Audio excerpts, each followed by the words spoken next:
এখন বিশেষ বিয়া বিশেষ এই কাৰণেই কাৰণ এই বিয়াখনত নাই কোনো জাকজমকতা নাই কোনো বৰযাত্ৰী নাই কোনো বিলাসী বাহন নাই বেণ্ড পাৰ্টি কেৱল বৰমালা পিন্ধাই আইনগতভাৱে বিয়াত বহিল দুগৰাকী প্ৰশাসনিক বিষয়া নমস্কাৰ আৰম্ভ কৰিবলৈ লৈছো প্ৰাগ নিউজ ডিজিটেলৰ বিশেষ অনুষ্ঠান ফেচ অফ দা ডে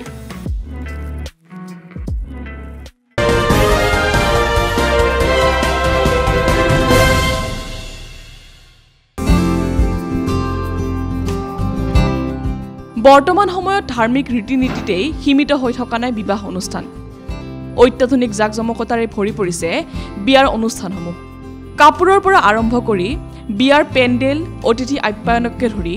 বিভিন্ন ক্ষেত্ৰতেই অত্যাধুনিক হৈ পৰিছে আমাৰ বিবাহ অনুষ্ঠানসমূহ তেনে সময়তে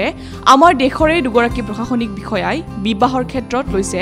এক ব্যতিক্ৰমী পদক্ষেপ যিখন বিয়াই এতিয়া সমগ্ৰ দেশতেই চৰ্চা লাভ কৰিছে দৰাচলতে কিছুদিন পূৰ্বে ছত্তীশগড়ৰ আইএএছ বিষয়া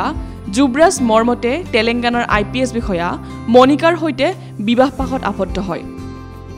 এই বিয়াখন বিশেষ হোৱাৰ কেইবাটাও কাৰণ আছে প্ৰথমতে উল্লেখ কৰিব লাগিব যে এই বিয়াখনত নাছিল কোনো ধৰণৰ জাকজমকতা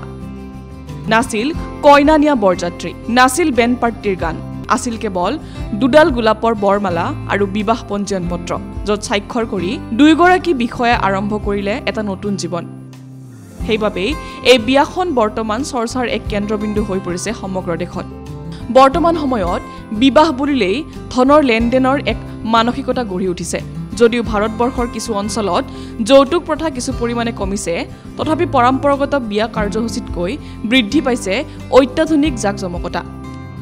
তেনে সময়তে মাত্ৰ 2000 টকাৰে নিজৰ বিবাহ সম্পন্ন কৰি দুইগৰাকী প্ৰশাসনিক বিষয়া সমাজৰ আগত এক উৎকৃষ্ট উদাহৰণ সৃষ্টি কৰিছে এই ক্ষেত্ৰত আপোনাৰ মতামত কি জনাওক আমাৰ কমেন্ট বক্সত